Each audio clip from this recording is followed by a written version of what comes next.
दर्शक बंधु टिके समय देकी गुरुत्वपूर्ण कथागुड़ी को ध्यान देकी शुणु। 1 नंबर देखिए जो कन्यार हाथ गोड़े अधिक परिमाण रे केश रही थाए से कन्या क्रोधी क्रूर और ईर्ष्या परायणी होता है। 2 नंबर जो कन्यार नाक तल को केश रही थाए से कन्या उच्चाभिलाषी होता है। 3 नंबर देखिए जो कन्यार पेटरे केश रही थाए से कन्या कलहप्रिय और चरित्रहीना होता है।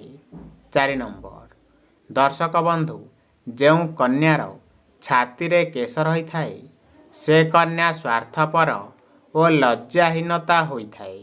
5 नंबर जो कन्यार देखिए आईब्रोज केश परस्पर सहित लगालगी हो रही थाए से कन्या को केबे भी धनर अभाव हो न थाए।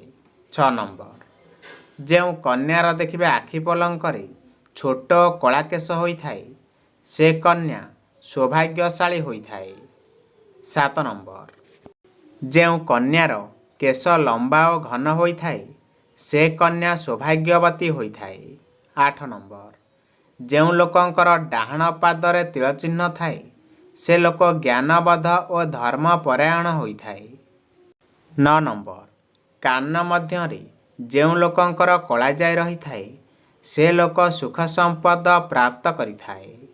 10 नंबर जो लोकंकर बाम बक्षरे कला जाइथिले से लोक गर्वी होइथाए एवं परधन प्राप्त करिथाए।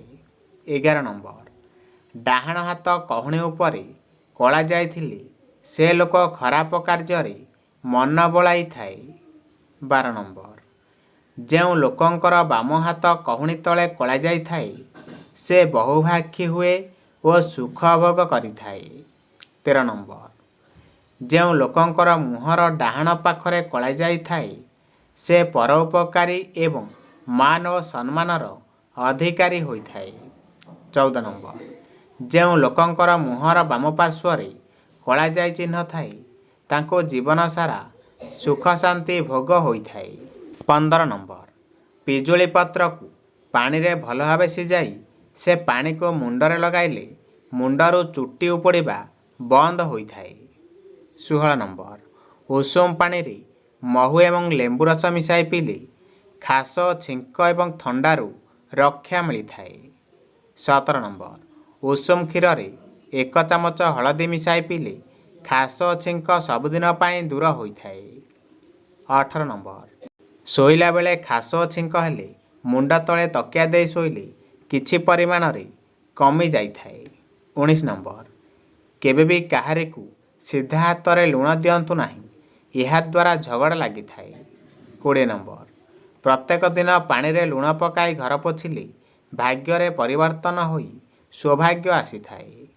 21 नंबर टिके लुण नहीं मुंड चारिपटरे बुलाई ताको बाहर को फिंगी देले अशुभ दृष्टि घर कटि जाई थाए।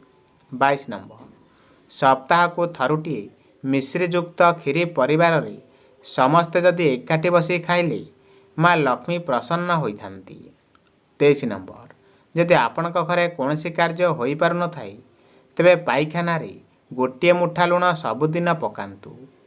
24 नंबर जदि कौनसी शुभ कार्य रे घर बाहरुचंती तेबे गोटिए लेंबुरे 4टी लवंग पति सांगरे नेकी गले शुभ होइथाए। 25 नंबर जदि आपणकर कौनसी काम होई पारु न थाए किंबा अटकु थाए तेबे गाई कान रे कहि दियंतु निश्चय होइजिबो। 26 नंबर गर्भावस्था समय रे चाउल रे हलदी मिसाई घर भितरे पकाइले समस्त अशुभ शक्ति दूर होइथाए। 27 नंबर जदि पुत्र किंबा कन्यार जातक रे मंगल दोष थाए तेबे मंगलवार व्रत कले ताहा दूर होइथाए। 28 नंबर जदि विवाह पाई पुत्र किंबा कन्या राजी हो नथांती तेबे तांको शोइबा घर उत्तर पटरे क्रिस्टाल बॉल काच प्लेट रखंतु। 29 नंबर जदि पुत्र और कन्यार विवाह होई पारु न थाए तेबे 13 दिन पर्यंत अस्वस्थ गछमूल रे पानी दियंतु शुभ फल प्राप्त होइथाए। 30 नंबर जदि कन्यार विवाह होई पारु न थाए तेबे हलदिया कपड़ा रे हलदी बांधी कन्यार तकिया तले रखंतु। 31 नंबर ମଙ୍ଗଳବାର ଦିନ ଗାଈକୁ ମସୁର ଡାଲି ସହିତ ଗୁଡ଼ ମିଶାଇ ଖାଇବାକୁ ଦେଲେ ସମସ୍ତ ମନସ୍କାମନା ପୂରଣ ହୋଇଥାଏ। 32 ନମ୍ବର, ସକାଳୁ ଉଠି ଗଣେଶଙ୍କ ଉପରେ ନାଲି ରଙ୍ଗର ଫୁଲ ଚଢ଼ାଇଲେ ଘର କରିବାର ମନସ୍କାମନା ପୂରଣ ହୋଇଥାଏ। 33 ନମ୍ବର, ଘରର ଛାତ ଉପରେ ବା ଦକ୍ଷିଣ ପୂର୍ବ କୋଣରେ ପକ୍ଷୀମାନଙ୍କ ପାଇଁ ପିଇବା ପାଣି ରଖିଲେ ପରିବାରରେ ଆୟୁ ବୃଦ୍ଧି ହୋଇଥାଏ। 34 ନମ୍ବର, ସକାଳୁ ଉଷୁମ ପାଣିରେ 1 ଚାମଚ ଗୁଆ ଘିଅ ମିଶାଇ ପିଇଲେ ମନରେ ସତେଜ ରହିବା ସହିତ ଶରୀରରେ ଚମକ ଆସିଥାଏ। 35 ନମ୍ବର, ବାଦାମ ମିଶ୍ରି ଓ ମଧୁରୀକୁ ଗୁଣ୍ଡ କରି ରାତିରେ ଖାଇବା ପୂର୍ବରୁ 2 ଚାମଚ ଉଷୁମ ପାଣିରେ ଖାଇଲେ ସ୍ମରଣ ଶକ୍ତି ବୃଦ୍ଧି ହୋଇଥାଏ। 36 ନମ୍ବର, ଯଦି ପିଲାଙ୍କର ମନ ପାଠରେ ଲାଗୁନଥାଏ ତେବେ ପୂର୍ବ ଦିଗକୁ ମୁହଁ କରି ପାଠ ପଢ଼ିଲେ ପାଠରେ ଭଲ ମନ ଲାଗିଥାଏ। 37 ନମ୍ବର, ପିଲାଙ୍କ ପଢ଼ିବା ଘରେ ଶୁଦ୍ଧ ଘିଅ ଦୀପ ଲଗାଇଲେ ଏବଂ ସରସ୍ୱତୀ ଯନ୍ତ୍ର ରଖିଲେ ପିଲାଙ୍କର ପାଠରେ ମନ ଲାଗିଥାଏ ଓ ବିଦ୍ୟା ବୃଦ୍ଧି ବିକଶିତ ହୋଇଥାଏ। 38 ନମ୍ବର, ଶୋଇବା ଶେଯରେ କେବେ ବି ବସି ବସି ନିଦ୍ରା ଯିବା ଉଚିତ ନୁହେଁ ଏବଂ ସନ୍ଧ୍ୟା ସମୟରେ ଖାଇବା ଦ୍ୱାରା ଅଶୁଭ ଏବଂ ଅମଙ୍ଗଳକାରୀ ହୋଇଥାଏ। 39 ନମ୍ବର, ଶୋଇବା ସମୟରେ କେବେ ବି ମସ୍ତିଷ୍କ କିମ୍ବା ପାଦ ଆଡ଼କୁ ଆଲୋକ ପଡ଼ିବା ଉଚିତ ନୁହେଁ ଏବଂ କାନ୍ଥଠାରୁ 3 ହାତର ଦୂରତାରେ ଛାଡ଼ି ଶୋଇବା ଦ୍ୱାରା ମଙ୍ଗଳକାରୀ ହୋଇଥାଏ। 40 ନମ୍ବର, ଉତ୍ତର ଦିଗକୁ କେବେ ବି ମୁଣ୍ଡ କରି ଶୋଇବା ଉଚିତ ନୁହେଁ।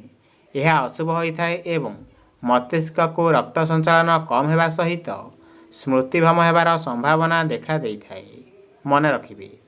41 ନମ୍ବର, ପ୍ରତ୍ୟେକ ଦିନ ରାତି 10ଟାରେ ବାମପଟ ମାଡ଼ି ଶୋଇବା ଉଚିତ ଏବଂ ରାତି 4ଟାରେ ଉଠିବା ଅଭ୍ୟାସ କରିବା ଦ୍ୱାରା ଅତ୍ୟନ୍ତ ମଙ୍ଗଳକାରୀ ହୋଇଥାଏ।